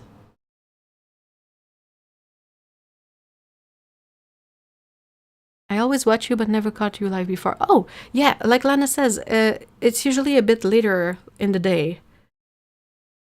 But for today, I had like a scheduling thing, so it had to be a bit early. Getting back to chat. Welcome back, Arctic Journals. I know it's why I never watch live, because it's usually a little before I stream. Oh, you stream too? Oh! I have to check up your channel. I saw your comment. And yeah. I opened the tab, but I'm always like running 27 things at the same time, so... Decided to play along with mixes. Figures PR 48 column 3 and PG7 make it very... It's gotta be somewhat muted, right? Or a neutral. Or yeah. I think you can even buy empty capsules in the pharmacy. Yeah. Is that the Catman 2? It's not Catman 2, it's Pixel and Friends. My cats don't accept the wet food if there's crash meds on it. Same. My dog, on the other hand, eats whatever they give him. What size is your dog? Pills also taste differently. Some taste neutral, some are very bitter. When they start to disintegrate, I can see that cats are dog. Yeah, absolutely. I realized that too, not only from their reaction, but from, like, I think one time I must have taken like a pain med, like a Tylenol or something, and couldn't get to a glass of water right away, so it started dissolving, and the taste was really disgusting. And that's when I went like, oh, if that's what the pets taste, they can't rationalize why it tastes so bad. So for them, it's just like gross and like evil. A Siberian Husky. Oh my gosh. Yeah, it's a bigger mouth. It's got to be a little easier to give meds anyway. It's very pretty neutral. Will be... Ooh, lovely. But yeah, it's like... Okay, one of the meds... Recently, like, in the cat's life, like the last few years, there's been a couple of times where they gave us meds that were flavored with something like beef, so that the pets would fight the taste a bit less. And I was like, okay, why did it take you guys so long to do that? But then again, the capsule, like putting something in a capsule is a great idea. The capsule is gelatin, it doesn't have a taste. It doesn't dissolve right away like the little tabs do, like the tablets. Yeah, and pets don't get water with it. Yeah, they don't have anything to rinse it off. My neighbor's cat takes his daily meds with condensed milk. Oh, that's lovely. Is condensed milk always sweetened? Because that's funny. I think cats don't taste sweetness. So for him, it's just like thick, tasty milk. Sorry. It bothers me to have to give pills to cats because I know how easily they can get stuck in my esophagus. Oh, yeah, seriously. I think that's why in some cases they try to have us, like, you give the meds and then you give food, so that helps wash it down a little bit. Do you get that with all kinds of like all types of meds onto patients, like the capsules, the tabs, the gel caps? But the treat meds are also sometimes odd. There's one that Dante doesn't like at all. Understandable. Yes, it is very sweet. Snow, my husky, was rescued and he had to take... Oh, poor baby. Aw. Well, it's a good thing if he didn't really mind it then. But still, poor guy, poor kiddo.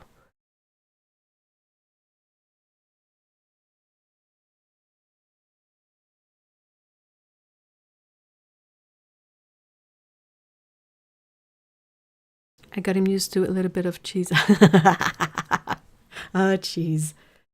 Always a good selling point for, I think, dogs. You can sort of find something between cheese, peanut butter, or like deli meat.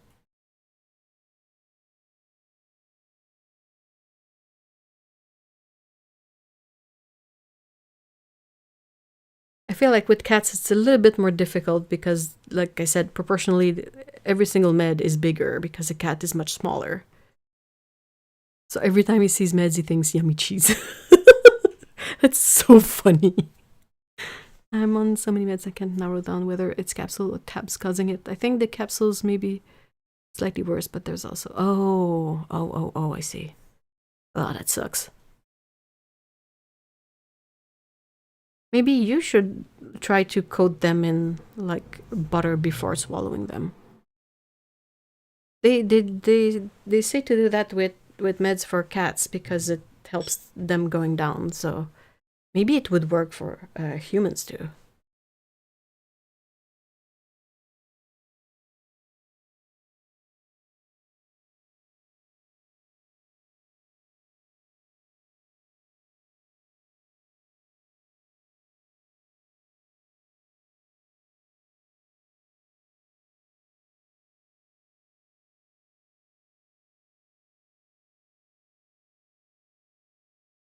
Capsules tend to usually be better for the esophagus.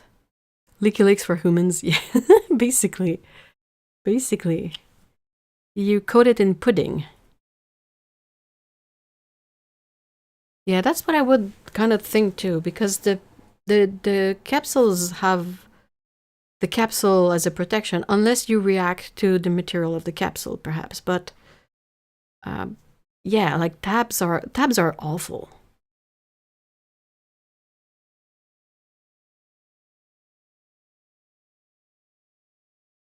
So yeah, I think I'm gonna, like, next time I see the vet, I think I'm gonna mention to them that perhaps they should consider selling empty capsules. It wouldn't be that expensive to sell. They probably have access to bulk of that stuff more than we do. And it would definitely be a game changer for a lot of people who have to give like tabs and whatnot to smaller pets, like small dogs or cats.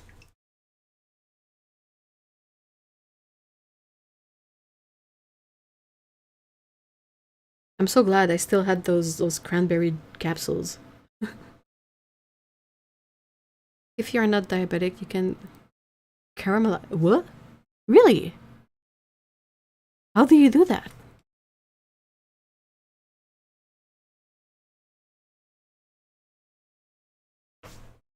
I'm hearing weird noises. What?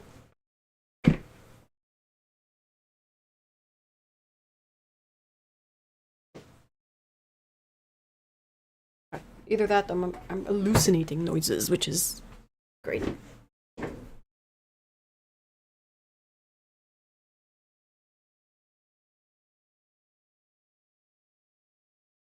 Yeah, maybe you can ask. I will definitely mention it to the vet for sure. That's the thing that I noticed, like with the it hasn't happened this time, but the last couple of times that I've had to talk to the vet tech, their main vet tech over there,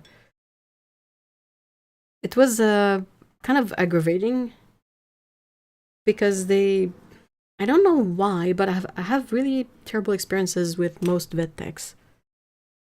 And I've had like terrible experiences with vets too. But it's the way they kind of assume that you will be able to give pills to your pets, or even like when it's a liquid medication. One of the meds we had to give her was liquid, and the vet, like, I asked him, how do we give it to her? How do we administer the medication? And he was like, oh, you simply like put it's a syringe without a needle, like just a syringe. You put the syringe with the med in her mouth and you splurt it in the back of the mouth, and I was like, okay, I'll try, because you don't know any better. Like, you're not used to giving meds to your pets most of the time. And we did that a couple of times, and it was so unpleasant to her, and it made me feel so bad. And I was like, this is not the first time that the vet tech is sort of not understanding of the situation. And they're not this. I mean, the ones that I've talked to were not very good at giving us helpful tips to give meds to our pets, our cats.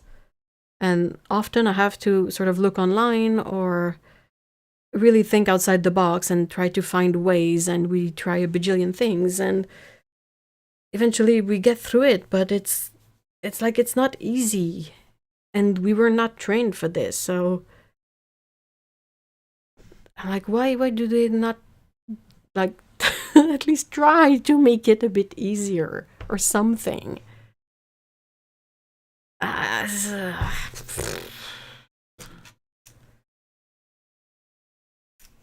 I wish I knew.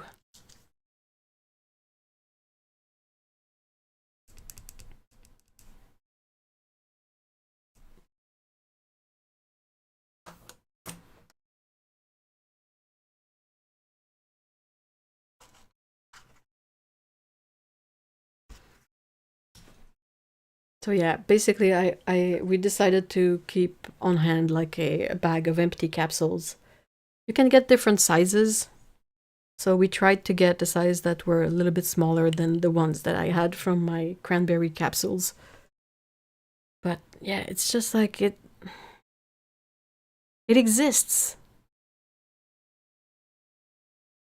There are treats that are hollow. Yes, the pill pockets. These are great, but from what I've read about these, I think they work better with bigger pets, so perhaps with medium to larger dogs.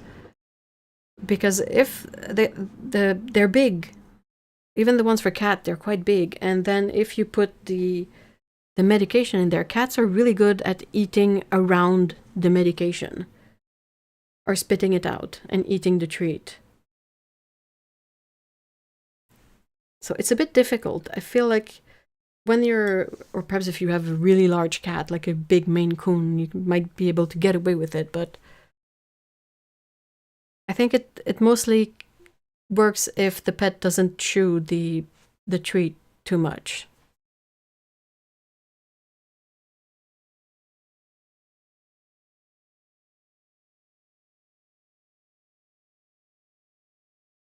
You can put pill for pets into... Yeah, they're kind of pliable, right? A bit like, not doughy, but almost.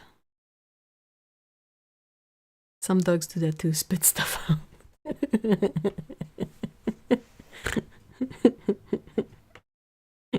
It's like, dude,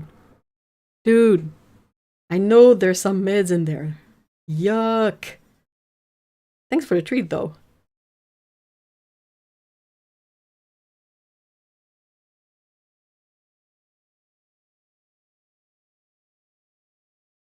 I can't get away with it with Maine Coons, trust me on this one.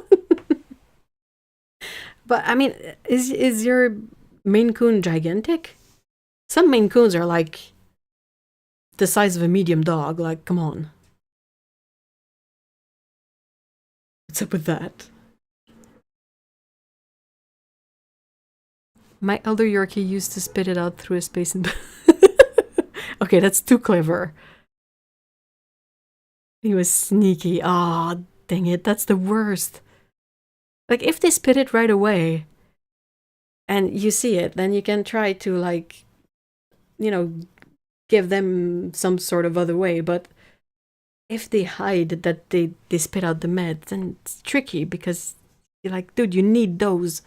I have to get this in you somehow. You need this. Oh goodness, my sister's dog had to have a lot of meds for artworm. Oh no. For 3 days, she managed to hold the med in mouth. Oh, as if she ate it with the peanut butter and then... Really? No way. Oh, that's devious.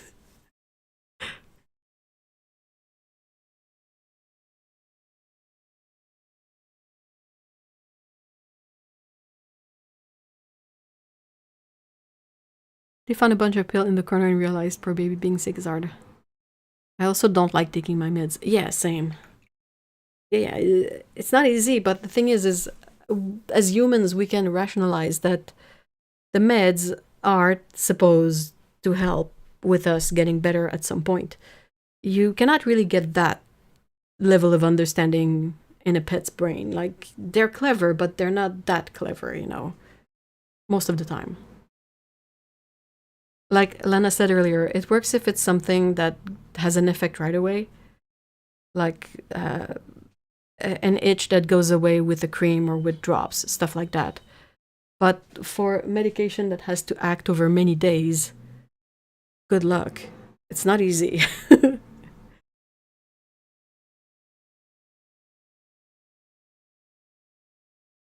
He would hide under the tongue and wait till we let go of him, and he would spit. Aww.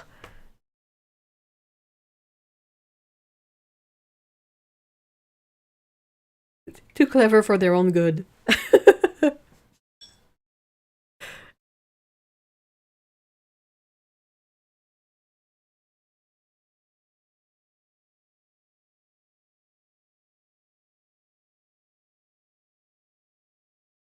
That's a really lovely neutral from the Prussian green and the sanguine color.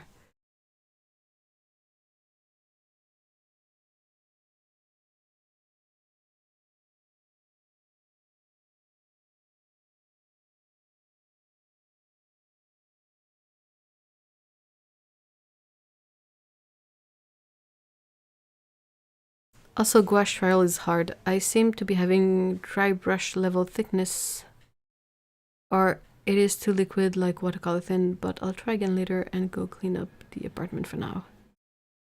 That's a water, like it's difficult, the water balance with gouache, but it's not impossible to learn.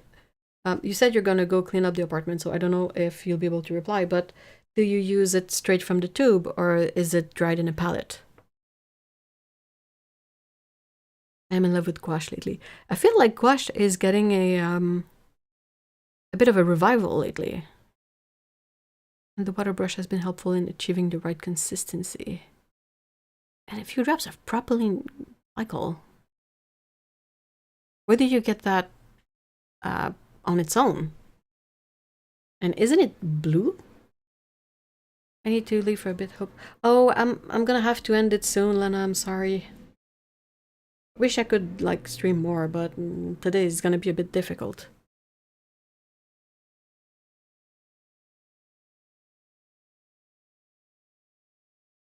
I love the idea of gouache, so we'll have to learn and keep trying. Absolutely. It is more difficult to learn than watercolor, I think. But it has other advantages. We'll be back later, but thanks for helping debug. Of course. And if you feel like it, you can join up. You can join the Discord server. There should be a link in the description, and it's completely free. And you can like ask questions over there, or access the knowledge that's already there, or all of that. But yeah, I'm gonna have to end it soon-ish. So in any craft store, no, not blue. Oh, okay, okay. I don't think I've ever seen it though. I'll have to. I'm curious about it. Oh no, then I'll watch the end later. But by the way, I watched your last stream, and I'm very curious how you like the small notebook. I have yet to play more with them, but I kind of like them at first glance. Experience will be the real test, but they're surprisingly nice, you know.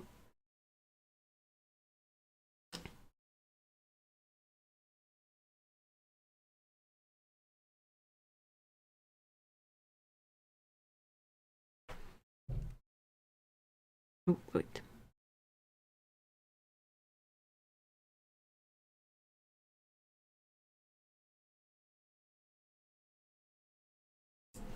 right. So I will just go through the mixes again. Of course, the colors on camera are not a perfect match with the colors in real life. I will always try, I forget often, but I will try to take photos of these with slightly better lighting, and we'll post them on the Discord. So you can see perhaps these a little bit better. It's also great for watercolor. You can get in areas for soap making or in some food areas. What do you use it for with watercolors, though? What does it help with? Like, I'm familiar with glycerin and people using more gum arabic, let's say. Stuff like that, but not propylene glycol. Bye everyone, see you on Discord. Bye Lena, have a great day. Bye Trashy Trash Pandas as well. Alright, so that's the mixes I've done so far. There's some really fun stuff when you put the granulating yellow in mixes, but then also with the cerulean blue. The cerulean blue granulation is a bit more visible, just because it's blue instead of light yellow. But yeah, it makes this, like the yellow makes for this sort of subtle, mottled, variating look in mixes. And the cerulean blue is a bit more like even and kind of predictable. And then we have a few like transparent mixes. Kind of a neutral with the phthalo blue and the orange, and then the Prussian green and the sanguine color. It's kind of like glycerin, but doesn't leave any residue. Oh, that's really interesting, because the residue from glycerin is something that just gives me the ick. I don't like how like greasy glycerin feels. Ugh. Ugh, I'm getting the ick just thinking about it. That's kind of not great. Alright. And that's the colors of this weird palette.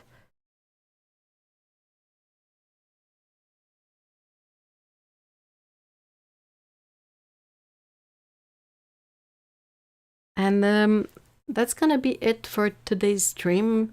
Usually the streams are at 2 p.m. Eastern time. I'm in Montreal, Canada, so that's my time zone, 2 p.m. But yeah, occasionally there's a bit of an issue and I have to stream a bit earlier, like today. So there's that. Like I said, in the description we have a link to a Discord server. If you want to join up, it's completely free, it's fun. It's a great place to ask art-related questions or ask for tips and tricks and guidance and whatnot. And also share pet pictures. I just love mixing along. Did kinda a color study with Red Rose Deep from Rosa that I got today. Oh yes, please post the result. I would love to see that. I would love to see the color too. But yeah. So, again, I hope you guys have a great rest of your weekend. Exactly, PPG is volatile, so it evaporates just very slowly. And it says gloopy sticky. Oh, interesting. Huh.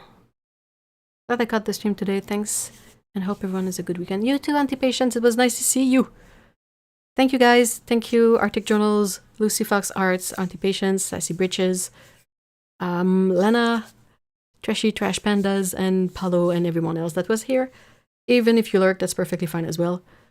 And again, I hope you have a great weekend, and don't forget to give pets to your pets if you have any pets, and take cake.